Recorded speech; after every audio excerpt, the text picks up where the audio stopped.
Hi, I'm DJ Ware. On this episode of the Cyber Gizmo, I would like to talk a little bit about Sun, as in not the Sun, but Sun Microsystems. It has arrived. Listen to me. We have absolutely nothing to fear. We're never going to survive this, none of us. Something so powerful. There's something wrong here. Something so advanced that it knows no boundaries. We've got to upgrade the server. It's our only chance. Sun Microsystems presents The Dot. Your competition will never know it hit them. Where did this all start? I mean, it seems like everything focuses back on Xerox PARC, and Sun is no different. So while Steve Jobs and Bill Gates were out looking at a workstation, the Alto, Sun was also out there, and there was a project that had been started by the Stanford University Network Project, and that was being led by Professor Forrest Baskett. This project also received funding from SLAC, which is I think that is a Stanford-owned linear accelerator.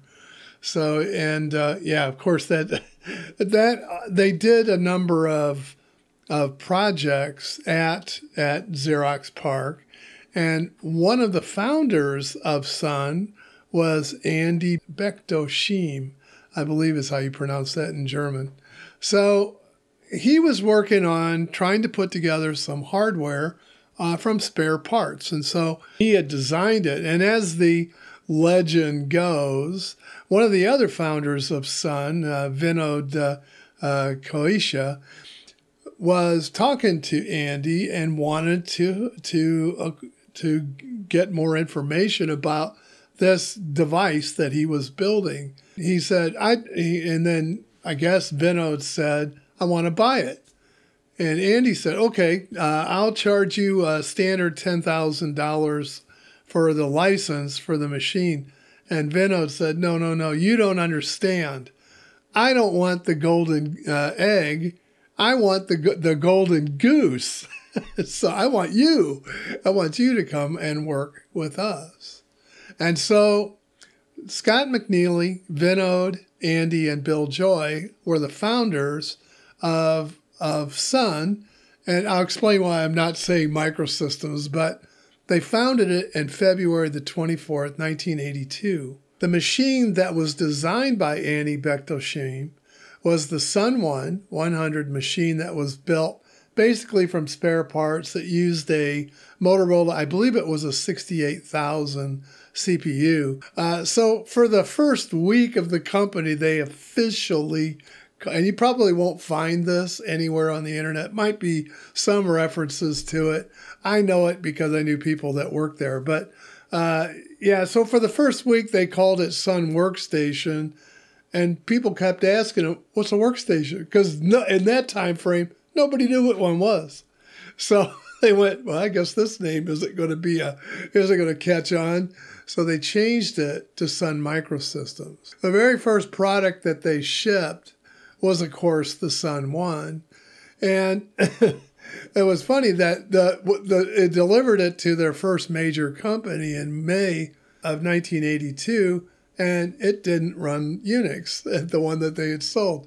It was being used as an IBM 360 terminal emulator. Oh, such a waste. Such a waste. So Sun quickly went public in 1986 for, I think it was $16 a share, something like that. But yeah, if memory serves me right. Sun was famous for a lot of things, a lot of terms and coining a lot of different things. You may associate the name Pizza Box Computer with Sun. In actuality, that's not one of the ones they coined. That one was coined by Data Generals Avlion, and that was a Unix server. It was the first to actually coin the expression pizza box. And it was mainly, it was about the size of a pizza box, which is the reason why they called it that. Sun's pizza box actually resembled more of a pizza box machine. This is the Spark 5. Now, of course, that was not the first pizza box. The Spark Station 1, which was released in 1989, that was the first pizza box. It looked very similar to that, except it didn't have the purple feet. It was just the box. So the other famous thing was Java, and Sun released Java in 1995. I went to they had these traveling road shows that went on across the country, and there was one that was held at the Erie Crown up in Chicago. And oh my God, it was loaded with people. I have never seen, this was the first time Java was being presented in public, and I have never seen so many people in attendance. I remember one of the funny things is there was a bunch of people from the Mercantile Exchange, which of course is downtown in Chicago, and they wanted to, they were showing off this Java app, which I was just chuckling about because I'm looking at the screen, I'm going, that's one of the demo apps that comes with the compiler. They were, yeah. People and money. When the technology iron strikes, and people just go nuts. And Java people were going crazy over it. It was the reason why was up until this time, our programming languages had to be modified from one vendor to another. If I wanted to deploy an application that I had written on Windows onto, let's say, a Macintosh or an OS2 or even a Unix box, I had to put in new code. And usually there was if-then definition blocks that surrounded it that you had to turn on the flag in order for the compiler to pick up the appropriate code. And that was just a nightmare. I mean, absolutely nightmare. And if you were one of the unlucky ones that had to port something, yeah, it was a chore. It was definitely a chore. Java removed all that. It was write once, run anywhere was their mantra. And of course, James Gosling was the inventor of Java. He'd written, I think, originally wrote it for a set-top box, a television set-top box. And so it was designed to be small and light and for those applications. But he felt that, hey, this had broader applications, no pun intended, for a wider adoption. So he convinced Sun to, hey, let's do this. And I think this is probably one of the things where Sun is both credited for its generosity and also one of the critical mistakes that Sun made in maintaining its longevity. And that was, they didn't charge for Java. It was free. You could just download it, start using it. There was no license that you had to pay to use it, and you could distribute it as many times as you want. It was open source. Well, we all know that today as being an advantage, right? But when a company does these things, they really need to take a longer view sometimes about should this be open source or not. Up until this time, most of the languages that were on Sun were proprietary and closed. Now, GCC, those compilers would run on Sun, so you had options that you could bring in an outside C compiler, and in fact I did when I was compiling for that Spark 5 and writing code for it. But yeah, so anyway, it would run. It was initially released for Apple Mac, OS2, Unix, and Windows, which just about covered it.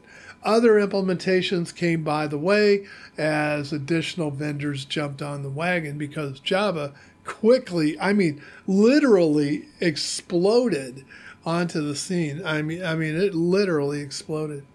In 1997, Sun sued Microsoft for introducing a Windows-only enhancement to Sun's Java they called it J++. Well, that kind of destroys the whole idea behind Java, right?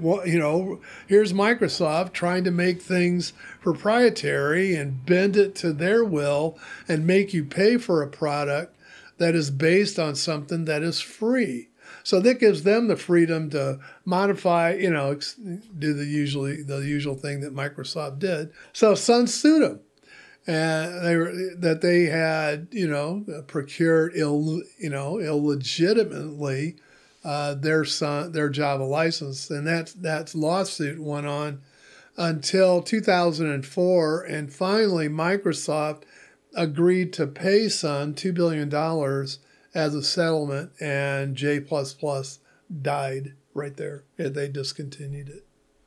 So by the mid-1990s, the dot-com bubble is expanding rapidly as more and more companies were jumping on the web. The thing about Unix and the thing about Sun, they were at the right place at the right time with the right software.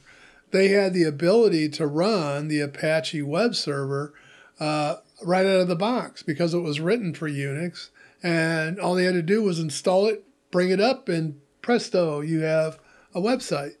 And so people were flocking to Sun, and Sun was constructing servers that would handle larger and larger loads. So they not only had workstations to allow the developers to do their work, but they also had servers that would take on the big guys, would able to handle the large websites. And I remember times back in this era where we would bring a website up, and the first day, all of a sudden there would be 1 million people hitting the site. And we had to plan for those kinds of things. Not always well, but we had to have contingency plans in place to handle those kinds of loads should it happen. And we got caught. We had one site that was originally designed, I think, to be around 200,000 users, and we hit 1 million within the first hour. We couldn't figure out how that happened until somebody said, "Hey, Howard Stern just mentioned you guys," and so it flatlined us. It took us about 4 hours to get the paperwork through to. We had servers that we could use, but we had to procure them and reserve them in the line in order to be able to bring them up and get them going. So it took us about 4 hours to get all that done. But it's a good thing we did, because by the time the evening came, it increased another tenfold. So it was crazy. This time frame was absolutely nuts. Everybody was jumping in with even full-baked ideas, half-baked ideas that would just make you go, huh? You're going to do what? So the joke used to be around our group was, you want a website? You say you want to build a website? What, are you crazy? That was just kind of it was just nuts. By the year 2000, Sun had posted their highest profits earnings in their history of $1.85 billion. And unfortunately, it was also May of that year that the bubble burst. All of a sudden, everybody went, what? How are you going to monetize these websites? I remember like some of these companies would go public, and all of a sudden they would be worth $1 billion. And you're like, wait a minute, they don't even make that much in revenue. They don't make anywhere near that. How in the world can they justify that? Those kind of prices for the stock. But that's what happened. And all of a sudden, reality sunk in and the bottom dropped out. By the next year, Sun's profits had fell by 50%, and they were at 927 million. The year after, in 2002, they posted a loss of 628 million. So you can see this is nosediving quick. And by 2003, they had lost $2.4 billion. So it was, nobody was buying the systems. Sun also acquired Storage Tech. They were buying up all kinds of companies with no rhyme or reason. I mean, I remember the industry, the guys that follow the industry were like, why are they buying them? What are they doing? It seemed like they were grasping at straws, trying anything they could to get themselves back into a profitable business. They paid $4 billion for Storage Tech in 2005. In 2006, Scott McNealy, the CEO of Sun Microsystems, and had been there as one of the founders, stepped down and stayed on as chairman of the board. Jonathan Schwartz took on the CEO role at that point and led Sun. I don't know for how long he stayed around. Sun was in trouble and they knew it. They discussed with Apple a merger in 2006. But by this time, Apple was on their road to recovery and weren't very interested in a merger with Sun. So Sun approached IBM to discuss a possible merger. They had talks that went through 2007, and I think somewhere along in that time frame, not sure exactly when, IBM was only able to offer, I think, $9 and some odd cents per share, which was about $7 billion equivalent net. So, and Sun said no. They turned them down and talks broke down from there. But they returned to profitability and they were actually making money. But they were still having some quarters where things kind of fell apart and then they would make money. So they weren't stable. I wouldn't call them stable, but they were doing better. Sun acquired MySQL in 2008. Now, this was clearly filling a gap that they felt they had. In the same year, they also laid off 5,000 to 6,000 jobs. Now, I'm not quite sure as to how many it was, and Sun never released that number publicly. This was conjecture, estimates, all that stuff on how many it was, but they cut their workforce by 18%. Eventually, they approached Oracle, and Oracle gave them a pretty decent bid for, it was in net $7.4 billion, but in value, $5.4 billion in cash. And so, but that whole acquisition got tied up with the European Commission. They had to go through approval. There was also court cases in India that held it up on the Sun India version of the company, or branch of the company. And so it wasn't actually cemented until January of 2010, where that takeover occurred. Sun was more than just a computer company. I don't think anybody would deny that. They, as Scott McNealy once says, that during an interview, I think it was with CBS, they said one of the questions was, "Well, nobody knows you're the same size in employee-wise as Microsoft, but nobody's heard of you." And Scott said, "Yeah, I know. We're the guys that are behind the scenes. We're the ones behind the curtain. We're sort of the Uncola of computing." And I remember that, and it stuck with me. It didn't stick with a lot of other people, but it meant that, without, you have the workstation that's Windows on your desktop, but it doesn't do anything on the internet without the Sun machines in the server rooms.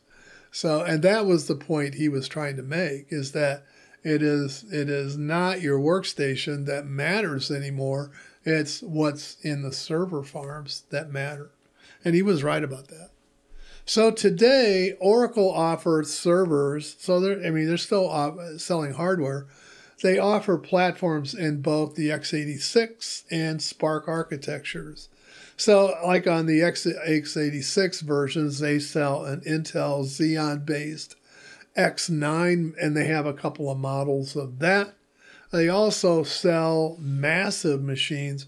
These are from the smallest T8 all the way up to the massive M8 processors, which have both huge amounts of storage and all of that. And over the 27 years that they were a company, gave us a lot. And the things that they gave us was they were the ones that commercialized RISC processors.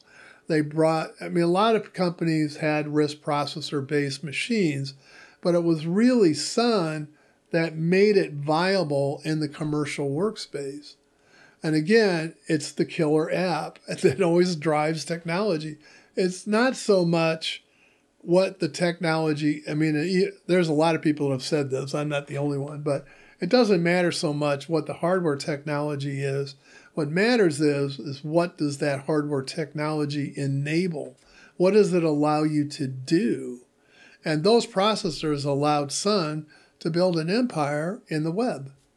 They also brought about thin client computing. So Sun put their money where their mouth is. They said, well, the client doesn't really matter anymore. And they produced thin client machines that were actually good. Now, the initial ones were kind of underpowered and not so good, but the later versions of them were pretty amazing. And in fact, you could carry a smart card with you, and wherever you plugged it in, your environment came with you. And it didn't matter if you were 2 feet away from the server room or 2,000 miles away from the server room. It still worked, no matter where you were. They didn't invent virtualized computing, but they made it a commercial viability. It was Sun and VMware that built that empire together. So, and they made it a standard. They made it an absolute standard. So the other thing they gave us was the Network File System, or NFS. They also gave us ZFS, which is a copy on write file system with a lot of features that none of the modern file systems have. It was way ahead of its time. It still is. But they also brought Sun 1. Now, we'll talk about that. And of course, they brought Java. Let's go talk for a minute about Sun 1. I think that needs a little bit of its own explanation because there's a lot of parts and pieces as part of that. So in 2002, Sun Microsystem released what they called Sun 1.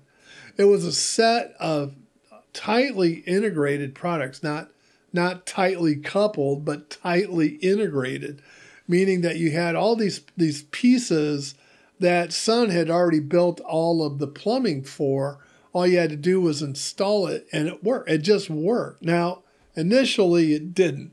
Initially, as all new things do, it was a pretty large bite to chew, and it was a lot to get to deliver. But it was Sun 1 that really allowed for the 3-tier web-based services to be adopted commercially. So, and if you don't know what 3-tier means, you can go look it up. But it ushered in network as a service. And it also initiated the appliance-based installation as well. So that competed with Microsoft's .NET. Both used XML for their markup languages. And of course, Sun used Java. Microsoft used C#. In conclusion, I want to end today with a couple of things. One is a video by, and I'll put the name in the link, that one of the Sun is a former Sun employee that when he attended one of the Burning Man festivals, he took with him this LED panel and he encapsulated a video, made a video that displayed on that LED panel that covered all 27 years of Sun's history. And I'll give you a link to the video where you can go watch it yourself. Sun got it right. The network is the computer. And they not only were the .com, they were the dot behind the com. Yeah, they really made the internet happen. Without them, I don't think it would have grown as large and as fast. They were in a place that was ready. I remember one story was my hometown where I grew up had a very large manufacturer of heavy construction equipment, they had one of the most advanced parts logistics center in the world. They could ship anything anywhere in the world within 24 hours.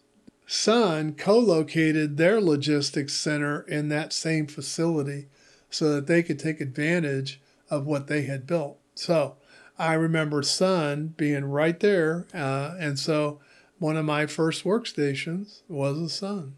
Anyway, I hope to see you all again real soon. Thanks for watching. Bye for now.